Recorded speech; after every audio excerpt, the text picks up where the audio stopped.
जय भीम, नमो बुद्धाय। साथियों, आपका मेरे YouTube चैनल भीमयान बौद्ध संसार में बहुत बहुत स्वागत है। आज मैं पवित्र बुद्ध चरित्र चंद्रोदय के प्रथम सर्ग आदि सर्ग का तीसरा सर्ग करुण कुमार का वाचन करूँगा। साथियों, आप सभी लोग मन लगा करके ध्यान से इसको सुनिएगा। और साथियों, एक बात और, जो साथी मेरे अभी तक चैनल को सब्सक्राइब नहीं किए, वो कृपया मेरे चैनल को सब्सक्राइब करके वीडियो को लाइक कर दें और इसमें कमेंट करना और शेयर करना ना भूलिएगा। बारही बार चरण बंदामी, नमो तथागत बुद्ध नमामि। तो साथियों, कल के प्रसंग में मैं वर्णन किया था कि भगवान बुद्ध का जन्म हुआ लुम्बिनी वन में, और वहाँ इसके बाद के आगे का दृश्य आप लोग सुंदर ध्यानपूर्वक सुनिए कि पाई खबर पटुदूत पठाए, और सबहि बहोरी कपिलपुर लाए। कि पुत्र लाभ लही पुलकित राजा, और हर्ष विभोरित राज समाजा। इस समाचार पाकर राजा ने चतुर्दूत भेजे, वे सबको लौटाकर कपिल वस्तु ले आए। पुत्र लाभ प्राप्त करके राजा बहुत प्रसन्न हुए, राज परिवार हर्ष विभोरित हो गया। कि राजहि संग प्रजा हर्षानी, जन जन मोद मगन रजधानी। कि घर घर मंगल दीप जगाए, और दर दर वंदन वार लगाए। कि राजा के साथ प्रजा भी प्रसन्न हुई, राजधानी का प्रत्येक व्यक्ति मोद मगन हो गया। घर घर में मंगल दीप जगाए गए, दर दर वंदन वार लगाए गए। कि राज भवन भई भीर करारी, अवावहि जाहि नगर नर नारी। कि मंगल वाद्य बजहि दिन राती, और सांझ संझावरी प्रातः प्रभाती। कि राज्य महल में बड़ी भीड़ हुई, वहाँ नगर के स्त्री पुरुष आते जाते रहते थे। दिन रात मंगल वाद्य बजते थे, शाम को संजवाती गीत और प्रातःकाल प्रभावी गीत गाए जाते थे। कि करहि नटी नट कौतुक नाना, और चरण भाट करहि गुण गाना। कि खान पान सब फौरन कीन्हा, अब बहुविध दान दरिद्रन दीन्हा। कि नट नटनी तरह तरह के खेल तमाशे दिखाते थे, भाट और चारण राजा का गुणगान करते थे। राजा ने सब नागरिकों को खान पान कराया, दरिद्रों को अनेक प्रकार से दान दिया। कि पुत्र जन्म सुनी ये हर्षाए, और ऋषि मुनि साधु श्रमण सब आए। कि असित महामुनि आगम दर्शी, कि आए राजमहल हिये हर्षी। कि पुत्र जन्म का समाचार पाकर बहुत से ऋषि मुनि साधु संत हर्षित होकर राजा के यहाँ आए। भविष्य को जानने वाले महामुनि असित भी प्रसन्न होकर राजमहल में आए।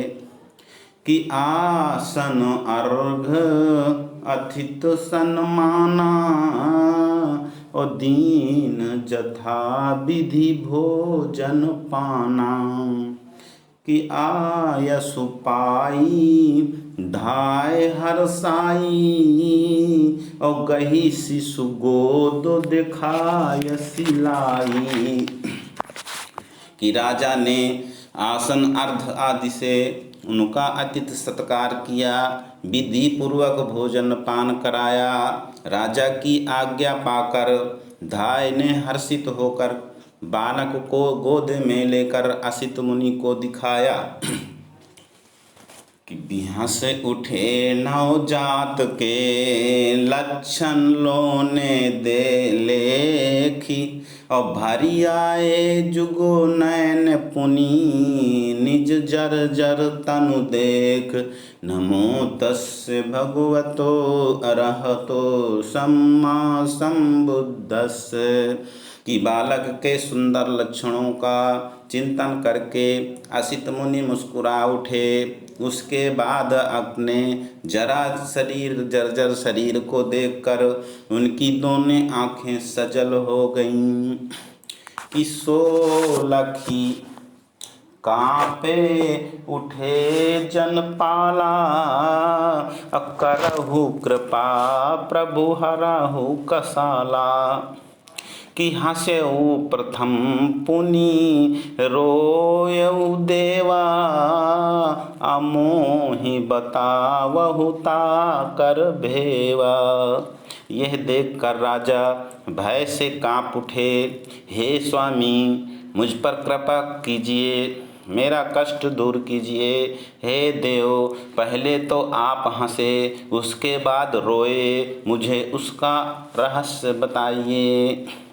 कि रहा ही कुमारे कुशल जग बीचा हो ही सो की विमोचित मीचा। अब कहाँ मुनि जौना तजिह निज गेहू अपाई चक्र भरत पद एहू।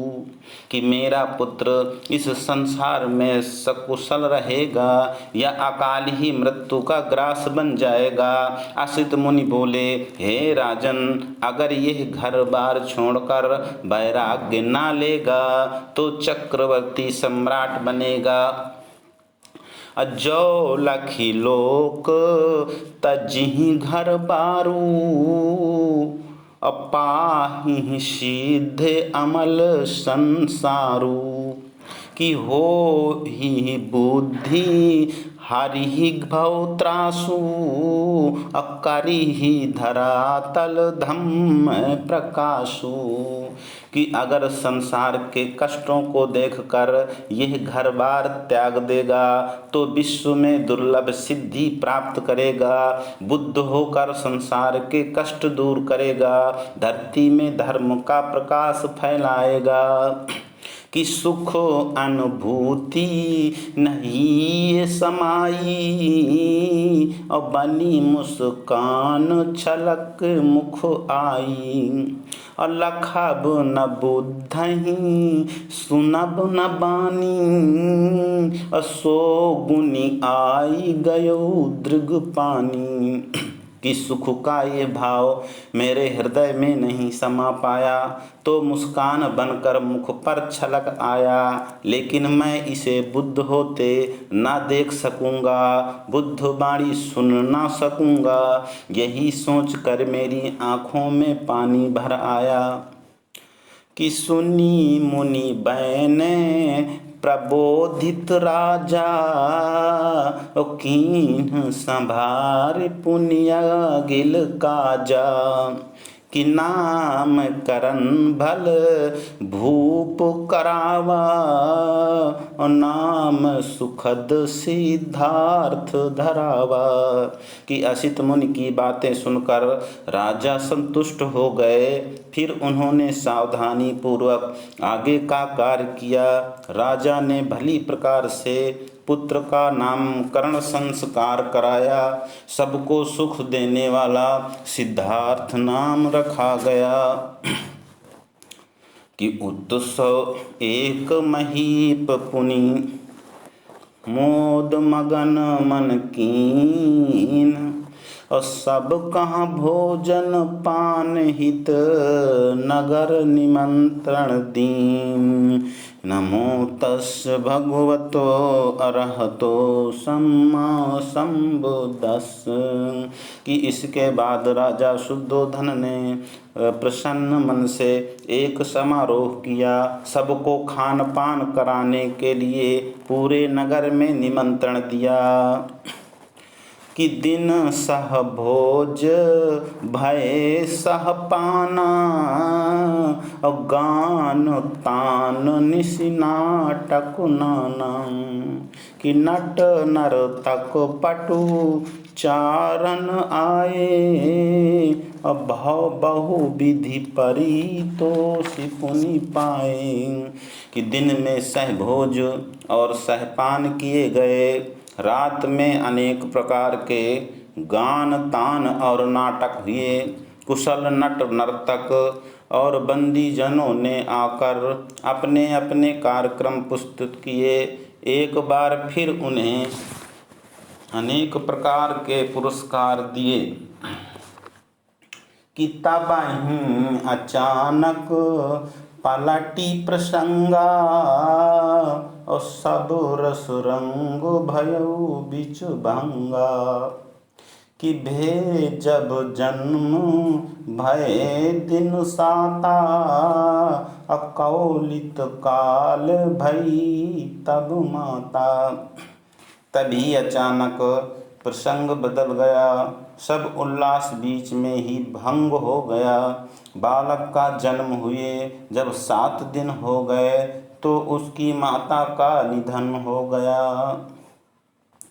कि बिकल बिहाल भय जन पाला, उड़त गगन बिच गिरऊ पताला।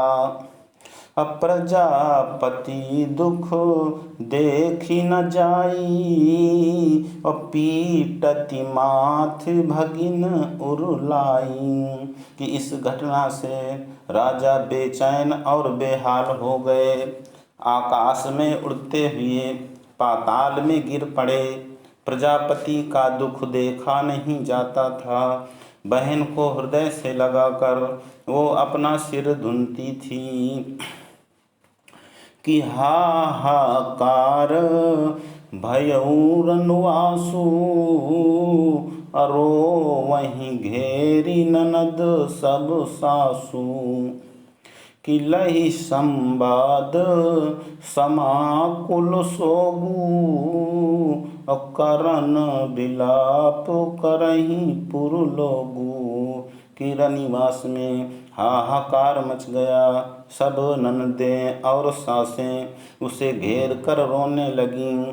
ये समाचार पाकर नगर के लोग शोक संतप्त हो गए। सब करुण विलाप करने लगे।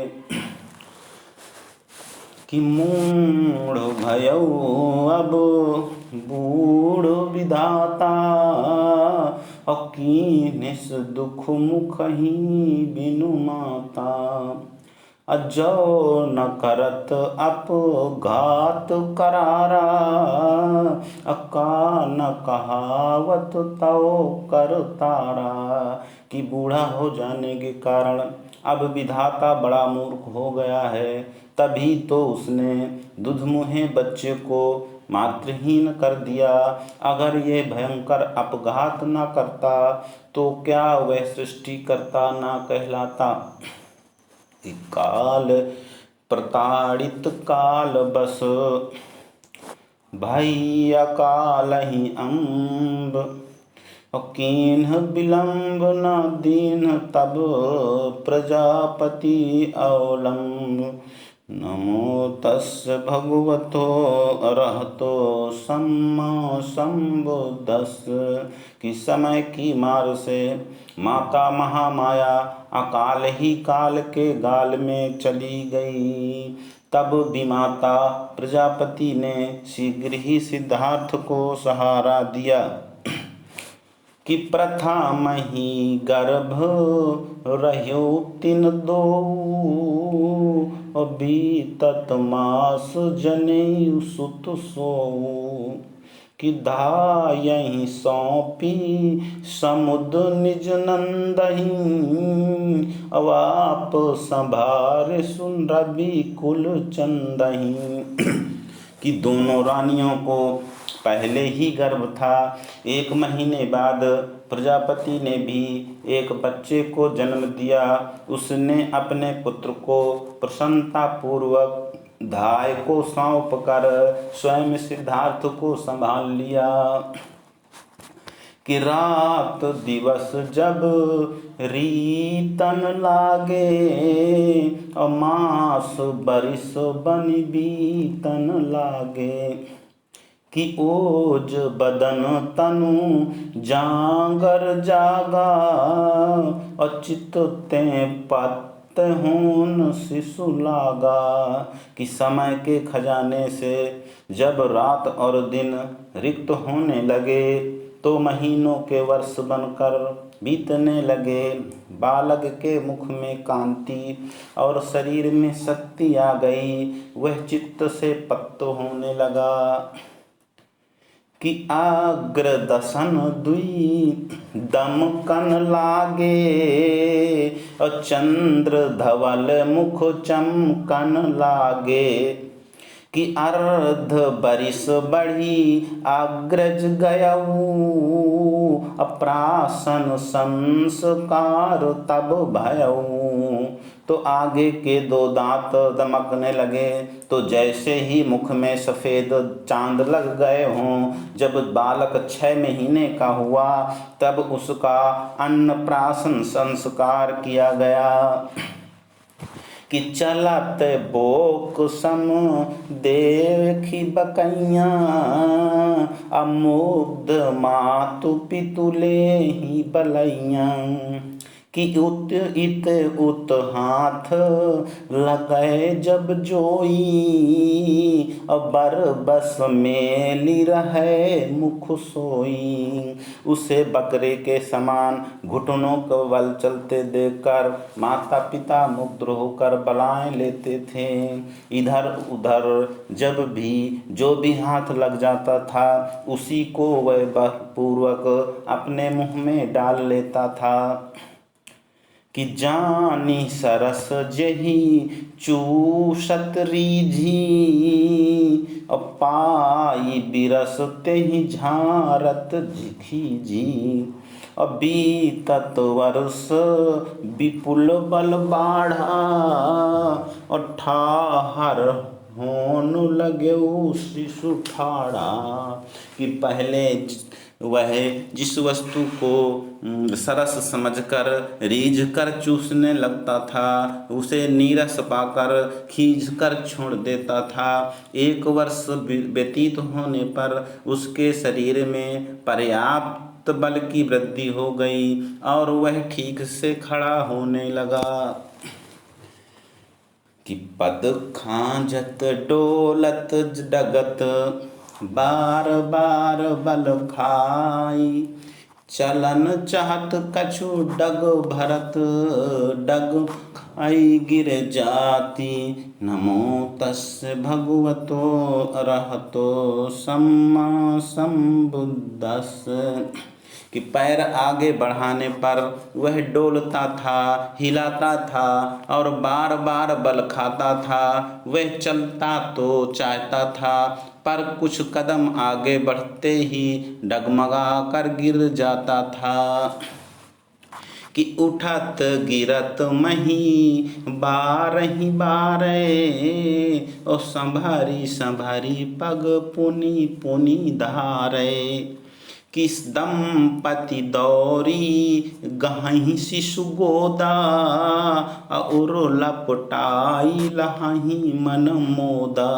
वह बार बार गिरता था, उठता था और फिर गिर पड़ता था। बार बार संभल संभल कर पैर रखता था। तब माता पिता दौड़कर बालक को गोद में ले लेते थे और उसे हृदय से लगाकर मन से बहुत प्रसन्न होते थे। कि बोल उठे जब तो तरी बानी, लागति मीठी मनहु मधुसानी। कि पंचम वर्ष विगत जब भयऊ, मुंडन संस्कार तब भयऊ। बीच बीच में जब वह तोतली बाड़ी में कुछ बोलता तो ऐसी मीठी लगती थी मानो शहद में सनी हुई हो। जब 5वां वर्ष व्यतीत हो गया तब उसका मुंडन संस्कार किया गया। कि भेद भाव जिए जानन लागा, और हस्ती बाजी पहचानन लागा। कि मित्र शत्रु सब दाहिन बामू, और जानन लाग शुभाशुभ कामू। धीरे धीरे वह वस्तुओं के बीच के भेदभाव को समझने लगा, हाथी घोड़े की पहचान करने लगा। मित्र और शत्रु, दायां और बायां, शुभ और अशुभ की पहचान भी हो गई। कि अष्टम वर्ष लग्यु जबहि ते, ओ विद्यारंभ भयउ तबहि ते। कि शिक्षक सर्वो मित्र बन आए, और दर्शन वेद पुराण पढ़ाए। जब राजकुमार का 8वां वर्ष प्रारंभ हुआ तभी से उन्हें विद्यारंभ कराया गया। सर्वमित्र नामक एक विद्वान उनके शिक्षक नियुक्त हुए। उन्होंने दर्शन वेद पुराण आदि की शिक्षा दी। कि जामित ज्योतिष काव्य पुराण, अरण्यक आगम चार पढ़ाए। और छंद निघन निरुक्ति निरूपण, दर्शन सर्व प्रकार पढ़ाए। कि शिष्ट आचार विचार विशिष्ट, कुमारन के अनुसार पढ़ाए। कि बुद्धि विलक्षण बोध भयो, सब विक्रम एक ही बार पढ़ाए। कि शिक्षक सर्वमित्र ने उन्हें रेखा गणित, ज्योतिष, काव्य, पुराण, उपनिषद और चारों वेद पढ़ाए। फिर वैदिक छंदों का विश्लेषण, वैदिक शब्दकोश एवं शब्दों की व्युत्पत्ति के साथ साथ सभी दर्शन पढ़ाए गए। उन्हें राजकुमारों के योग्य विशिष्ट आचार विचार की शिक्षा दी गई। उनकी बुद्धि बड़ी विलक्षण थी, अतः वो एक बार पढ़ाने से ही वे सब ज्ञान हृदयंगम कर लेते थे। कि भय सपाठिन संग, अस्त्र शस्त्र संचार पटु, पारंगत रन रंग लक्ष्य, भेद मह दक्ष अति। अपने सहपाठियों के साथ वे अस्त्र शस्त्र चलाने में प्रवीण हो गए थे। युद्ध कला में पारंगत होने के साथ साथ लक्ष्य वैदिकी कला में भी वे कुशल हो गए। नमो तस्य भगवतो अरहतो सम्मा संबुद्धस्य। और इस प्रकार साथियों, ये आज का कर्ण कुमार सर्ग समाप्त हुआ।